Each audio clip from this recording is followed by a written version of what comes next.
Bom dia! Começando mais um Despertando com Dharma, quinta-feira, dia 6 de maio. Como estão todos, todas? Oi, Fran, tudo bem? Oi, Fabiola. Oi, Neuza. Neuza pegou embalo agora de ouvir o Despertando e ver. Bom dia, Mauro. Tudo bem? Oi, Laura. Bom dia, Isis. Oi, Cris. Olhem que música mais linda. Oi, Rosana, tudo bem? Bom dia, Rúbia. Olha que música linda. Essa música é Ninguém. Bom dia, Maria. Essa música é do Fran, que é neto do Gilberto Gil, e do Chico Chico, que é filho da Cássia Eller. E esse disco deles é Onde? Bacana. Às vezes o tempo para. É linda essa música. Bom dia, Silvia. Oi, Márcia. Oi, Rosa. É muito legal porque tem essa leva. Oi, Fernanda. Tem essa leva desses músicos novos que são filhos, netos, né? Sobrinhos dessa galera, assim, desses grandes músicos, né? Bom dia, Ana Tereza. Oi, Adriana. E é muito legal, assim, a verve musical deles, assim, é bem diferente dos pais, né? Avós e tal. Então esse é o Fran e o Chico Chico. Neto do Gil e filho da Cássia Eller. Bom dia, nega. Nega, tu anda sumida, nega. O que tá acontecendo? Preciso de Tina Sanga. Eu não tô achando frio hoje. O nome dessa música é Ninguém. O disco é Onde?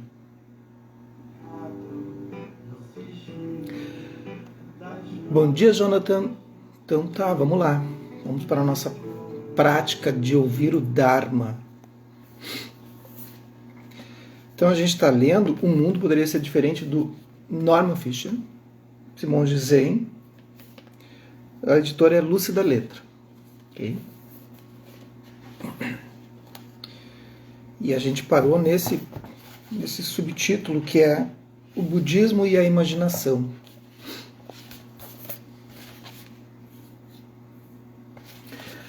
O ensinamento básico do budismo, desde a sua origem, começa com uma sacada desconcertantemente simples. A vida é essencialmente insatisfatória e inevitavelmente cheia de sofrimentos. No entanto, apesar disso, cultivar um caminho completo de prática espiritual pode acabar com a insatisfação e o sofrimento. As tradições teístas começam com concepções imaginativas do cosmos, um Deus onipotente criando do nada este mundo decaído. Como uma religião não teísta, o budismo começa no polo oposto, a dor humana e a necessidade de compreendê-la e superá-la. Então é muito legal nessa tirada dele, assim, né? Então as religiões teístas começam com a criação, todas elas, né? O hinduísmo, enfim, o catolicismo, o judaísmo, começa com um Deus que cria tudo, né? O budismo ele começa da criação já. Então, já que foi criado isso, vamos resolver isso e voltar a esse Deus, né? Que não necessariamente é um Deus externo, não necessariamente. Mas quem busca está ótimo também. Mas um Deus interno, né? A formulação mais básica do budismo são as 4 nobres verdades: sofrimento, originação, cessação e caminho. Sofrimento. Toda existência condicionada é caracterizada pela insatisfação e pelo sofrimento. Originação. A insatisfação e o sofrimento se originam da falência da nossa imaginação em ver as coisas como realmente são. Agora, eu estou num período do pessoal da minha mentoria de meditação que a gente está trabalhando Vipassana, que é ver as coisas como são. Tem a galera aí que está fazendo, que muda tudo, né? Cessação. Podemos cessar o sofrimento, abrindo nossa imaginação à verdade de como as coisas são, e então entrar na paz do Nirvana. Caminho. A forma de efetivar essa abertura é praticar o caminho budista da conduta correta, da compreensão correta e do cultivo correto da mente e do coração. Adriana, hoje é a nossa mentoria do budismo, Então tem 3 mentorias que eu faço. Uma é só meditação, é só budismo, a outra é só autocompaixão. E hoje a gente vai finalizar as 4 nobres verdades, que é longa. Então aqui tu já vai ter uma ideiazinha. Já sabe o que significa, né? As primeiras escrituras descrevem Buda como um ser humano exemplar, que não reivindica nenhum status ontológico especial. Seus ensinamentos podem ser testados e verificados por qualquer um através da experiência pessoal. E qualquer um que diligentemente seguir o caminho ensinado por ele pode esperar cessar seu sofrimento, assim como Buda fez. Este é um breve resumo dos primeiros ensinamentos budistas, bastante diretos, sóbrios e práticos. Ele só lembrou o que é, né? Porque as 4 nobres verdades, ele é o primeiro ensinamento. Apontam que é o primeiro ensinamento que o Buda dá depois que ele atinge o Nirvana, né? Atinge a cessação de todas as kleshas, os venenos mentais. E é muito interessante porque quando ele atinge o Nirvana, ele não só atinge o Nirvana, como ele quebra com uma hegemonia de pensamento da época. Então não é assim porque surgiu uma pessoa no mundo e que ela teve uma visão para si, ou uma visão de sentir-se bem fora desses condicionamentos da mente. Ele quebra com a hegemonia de pensamentos. Existia uma hegemonia de pensamento do brahmanismo, que é o hinduísmo atual, em que tinha uma visão de karma, uma visão de dharma, uma visão de um eu, né? Que um eu era fixo. Ele chega ali e muda o conceito de dharma, muda o conceito de karma, muda o conceito de eu. E isso desestrutura todos os pilares da sociedade que vinha desde a época ariana, há 1500 anos antes do nascimento do Siddhartha, que estava instalado ali naquele momento da Índia. E coisas que vão ser discutidas assim aqui no Ocidente 200 anos depois, mais ou menos, né? Alguns apontamentos assim. Com a turma de Platão, Aristóteles, Sócrates, aquela galera toda que vem, né, os pensantes das academias. E ele desestrutura essa cadeia de pensamentos, não só deles, mas ele desestrutura uma cadeia de pensamento social, uma cadeia de pensamento político. Ele desestrutura um pensamento também dos pensantes materialistas, dos pensantes céticos, dos jainistas, ou seja, em cada ponto desses ele vai introduzir uma nova forma de olhar.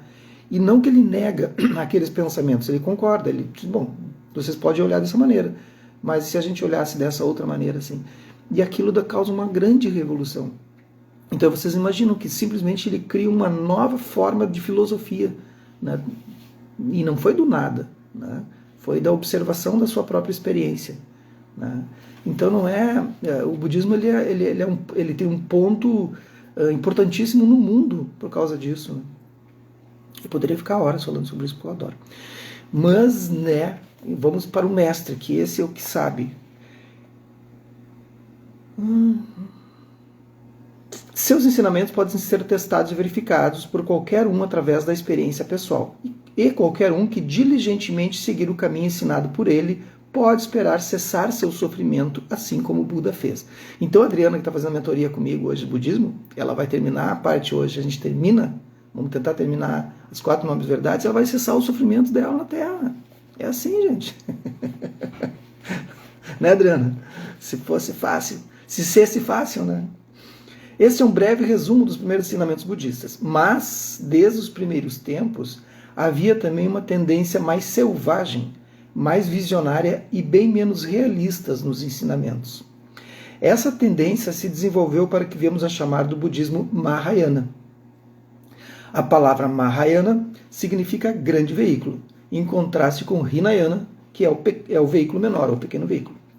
O polêmico nome que os Mahayanas deram aos ensinamentos iniciais. Isso deu muita discussão, hoje nem mais tanto. Nas escrituras Mahayanas, que se difundiram em grande número, numa vasta extensão e com um brilho literário extravagantemente alegre, Buda não era mais um ser humano exemplar. Ele era um princípio cósmico eterno. Nessas escrituras, Buda não cessou meticulosamente o sofrimento e eventualmente passou para o Nirvana. Ele fingiu morrer para apaziguar e encorajar as pessoas, cujo sofrimento esmagador as colocavam numa necessidade temporária da paz incessante do Nirvana. Simples, precisa e final. De fato, Buda nunca entrou na passagem final a Nirvana. Como poderia? As escrituras Mahayana revelam que Buda é uma projeção imaginativa iluminada sem fim, cujo propósito ilimitado era o mesmo de cada ser humano. Esse propósito era a compaixão, o cuidado sem fim e a atividade salvadora que iria aliviar o sofrimento de infinitos seres através do tempo e do espaço.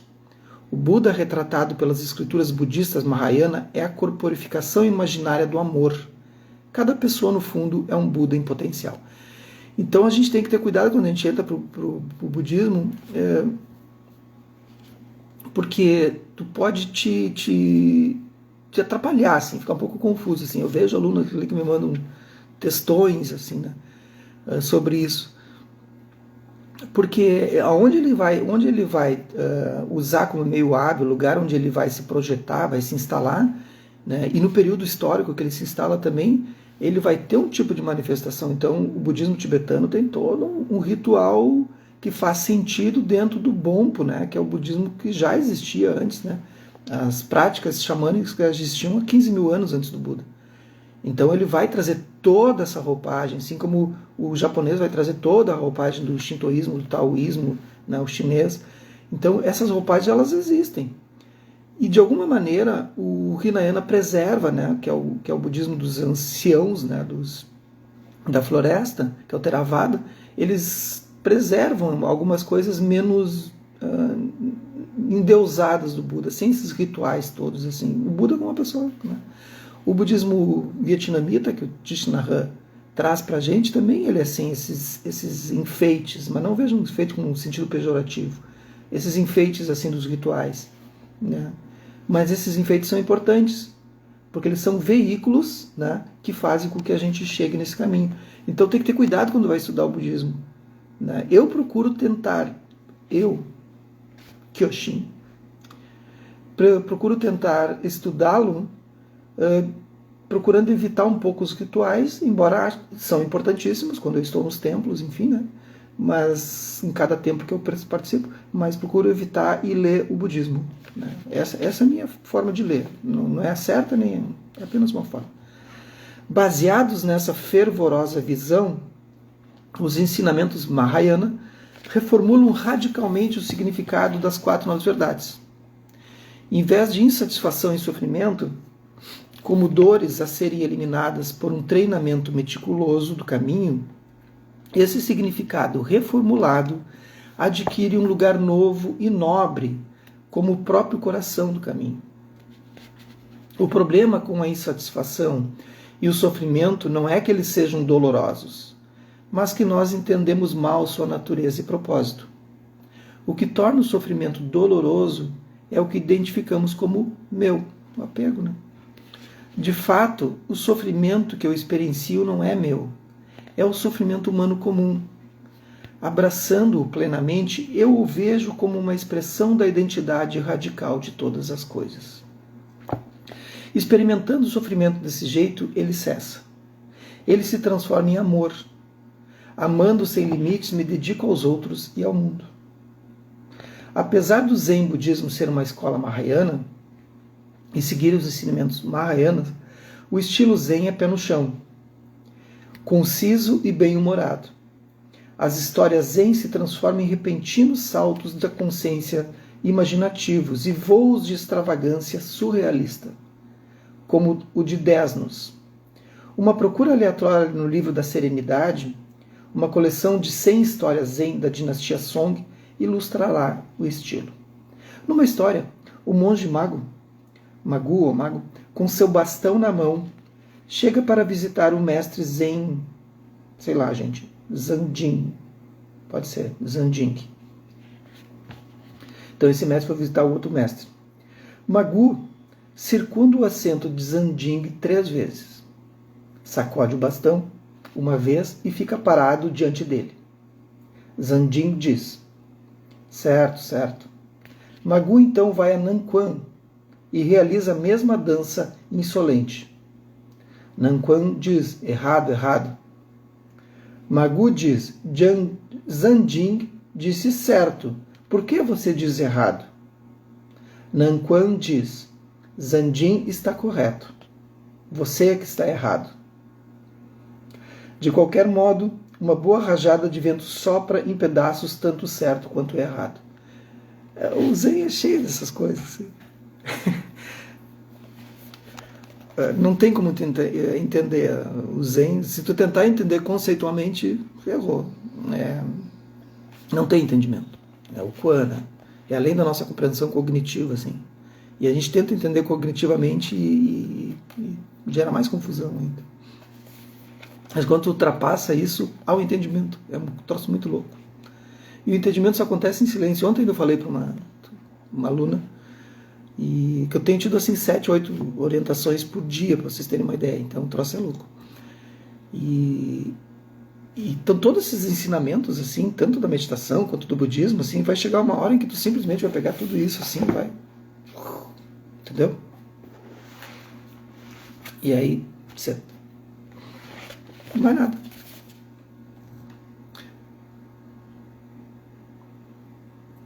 Mas tem que acreditar.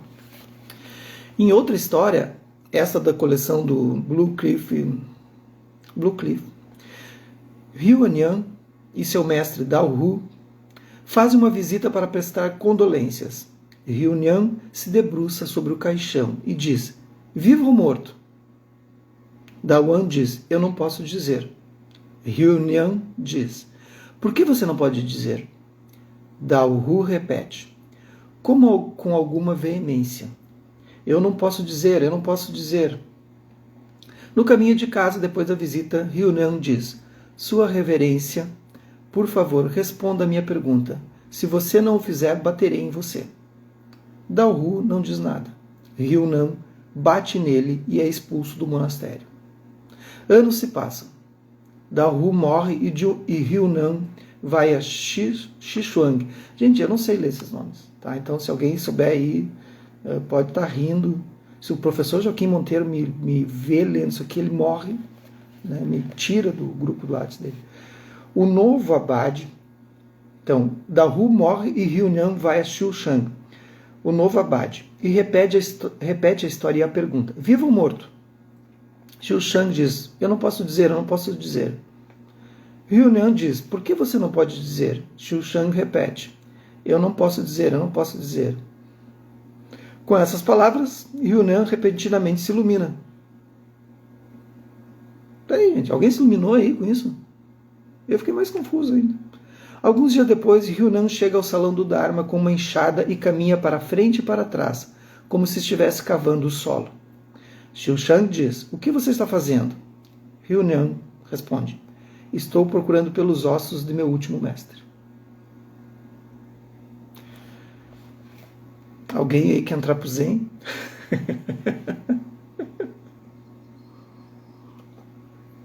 Mas são algumas linhas do Zen.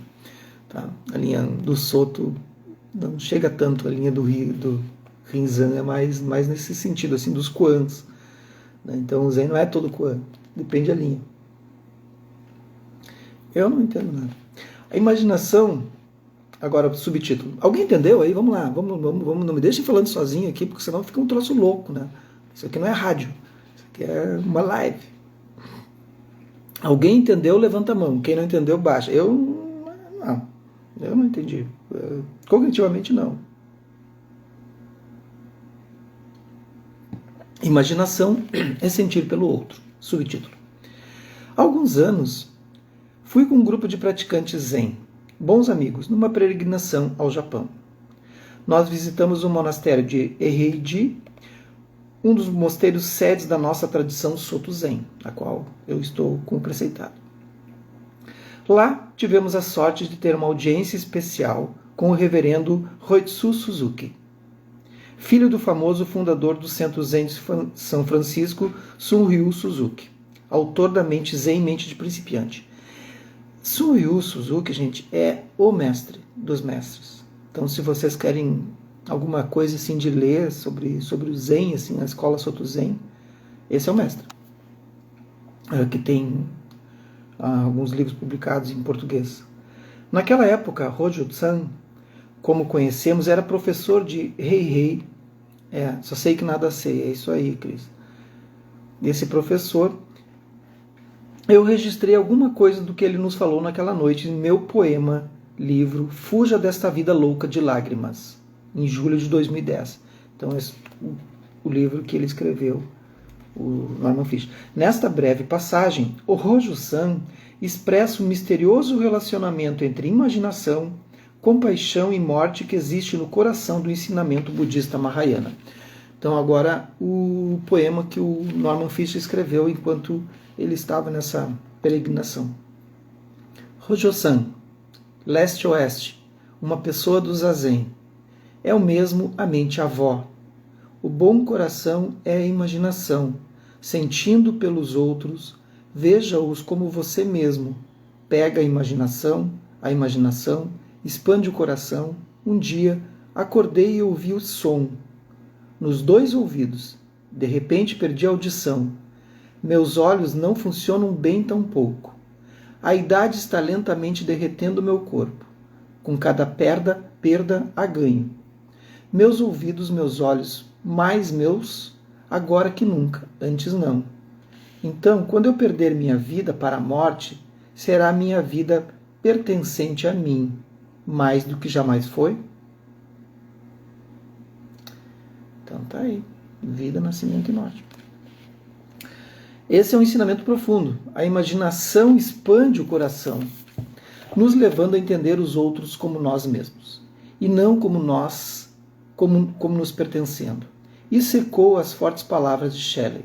O grande segredo da moral é o amor, uma saída de nós mesmos e uma identificação com outros. O grande instrumento do bem da moral é a imaginação. Há uma verdade quase impossível de se agarrar nisso. O que sentimos dentro, as correntes do significado e ausência de significado, do amor e da solidão, da possibilidade e da impossibilidade é quase imensurável. Como poderemos algum dia compreender quem realmente somos e o que nos faz fazer o que fazemos, sentir o que sentimos? Apenas a imaginação é amplo bastante para nos abrir para a cura profunda, na qual sentimos em nós mesmos os sentimentos dos outros.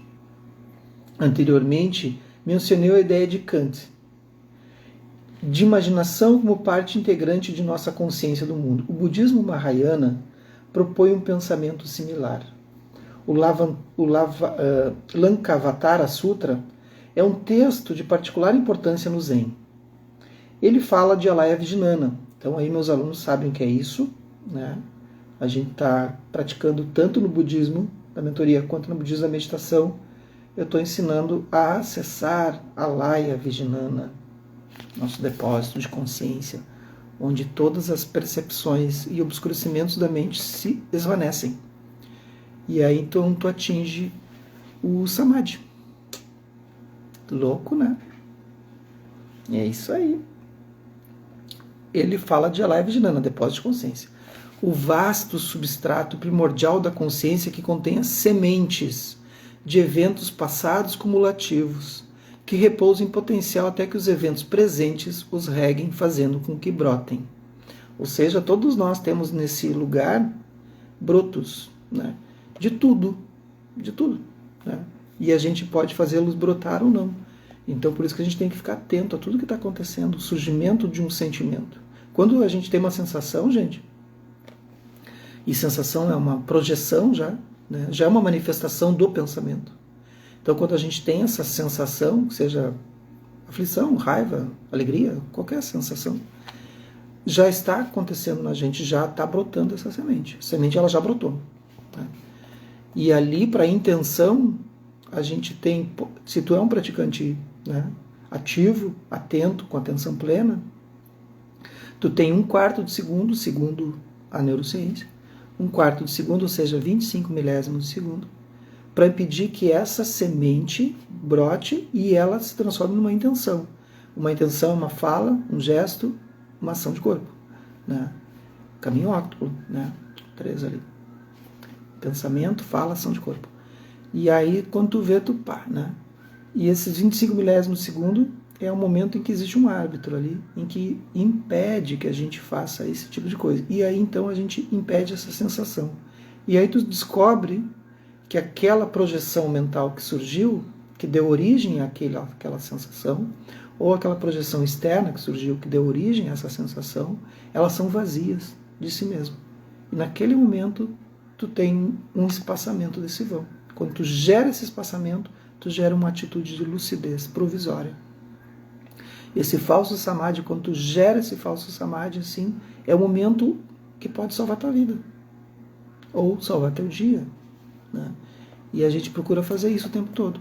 Não significa que a gente não vai errar no mundo, que a gente vai continuar, não vai continuar fazendo bobagem.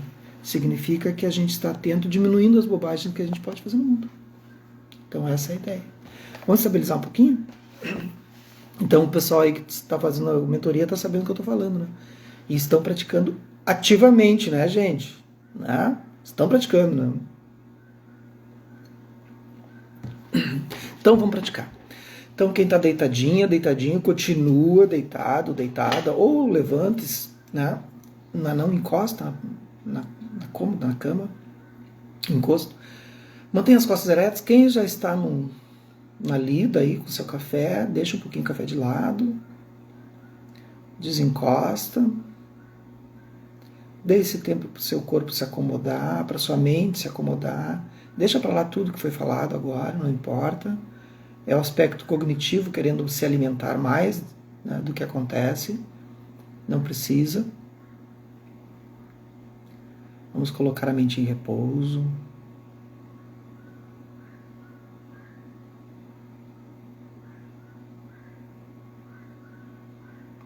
Simplesmente faça uma inspiração profunda.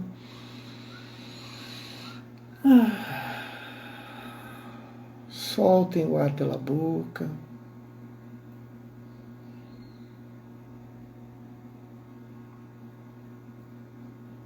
Simplesmente aprendam a repousar a mente, o corpo.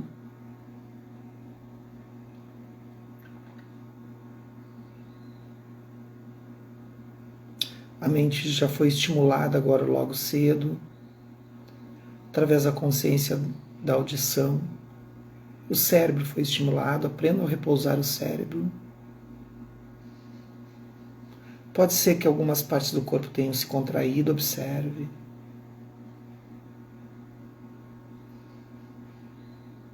Comece a observar a sua respiração, percebendo que ela começa a se tornar cada vez mais sutil. Traga a sua atenção bem na ponta da narina, bem na ponta da entrada do ar.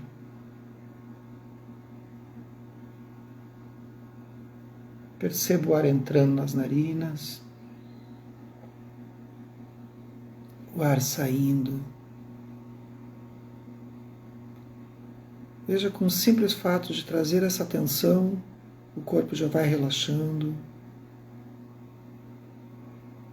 repousando no seu estado natural, que é sem tensão.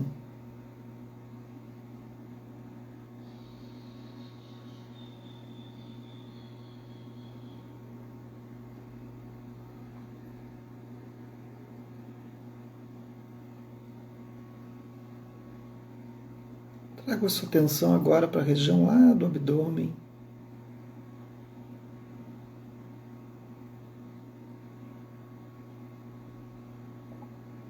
Perceba o ar entrando, expandindo essa região da barriga. Expandam conscientemente um pouquinho mais do que o natural quando o ar entra. Essa é a respiração do vaso.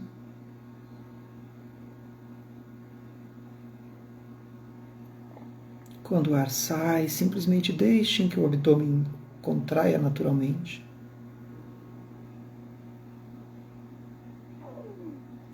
Essa prática atribuída ao Zen faz com que a gente estabilize um pouco mais rápido.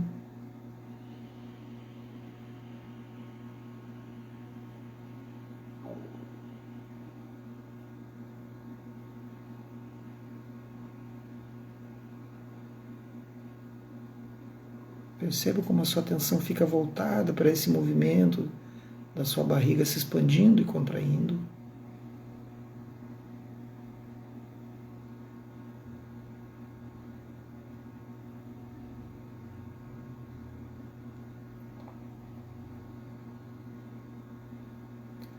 Para aqueles que não estão acostumados à prática de meditação, esse é o início de estabilização com sinal. Sinal significa um objeto em que a gente fica com a mente atenta a este objeto.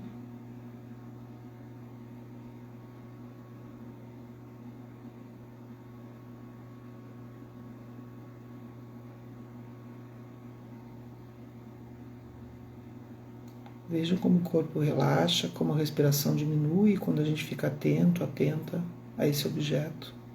Simplesmente a barriga se expandindo, retornando ao estado natural. Permaneça por um instante assim.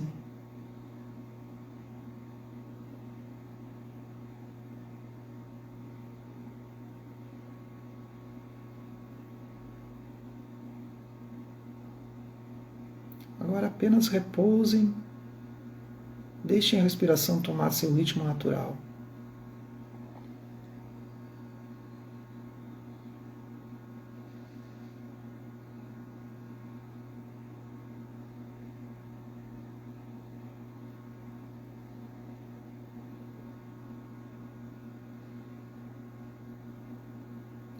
Para quem vai permanecer em prática, permaneça.